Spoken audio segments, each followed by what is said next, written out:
Top 10 engineering college for computer IT students માટે. તમારે કોમ્પ્યુટરમાં એડમિશન લેવું હોય, આઈટીમાં એડમિશન લેવું હોય, આઈસીટીમાં લેવું હોય, ડેટા સાયન્સમાં લેવું હોય, એઆઈએમએલમાં લેવું હોય, તો ટોપ 10 કોલેજ કઈ છે જેમાં તમે એડમિશન લેશો તો તમારે પ્લેસમેન્ટ થવાના ચાન્સીસ વધારે છે. તમે ધ્યાનથી સમજી લેજો. અને બેટા તમારે આખી ઇન્ફોર્મેશન, એડમિશન માટેની બધી ઇન્ફોર્મેશન ફ્રી ઓફ કોસ્ટ ઘરે બેઠા બેઠા જોતી હોય તો સ્ક્રીન ઉપર એક નંબર આવે છે, એ નંબર પર તમારે વોટ્સએપ મેસેજ કરવાનો છે, તો અમારી ટીમ તમને લોકોને વોટ્સએપ ગ્રુપમાં એડ કરી દેશે.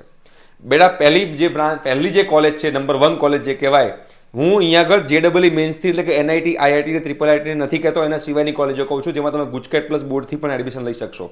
તો પહેલી કોલેજ છે DIICT, બીજી કોલેજ છે નિરમા, ત્રીજી DDU એટલે કે ધરમસિંહ દેસાઈ યુનિવર્સિટી, ચોથી LD, પાંચમી MSU, છઠ્ઠી VGEC, સાતમી અમદાવાદ યુનિવર્સિટી, આઠમી PDU, 9મી BVM અને 10મી GSET. આ 10 કોલેજો જે છે જેમાં તમે લોકો કોમ્પ્યુટર આઈટીની બ્રાન્ચમાં એડમિશન લઈ શકો છો, જ્યાં તમારા કરિયર સારું બનવાના ચાન્સીસ વધારે છે. ઠીક છે, થેન્ક યુ સો મચ.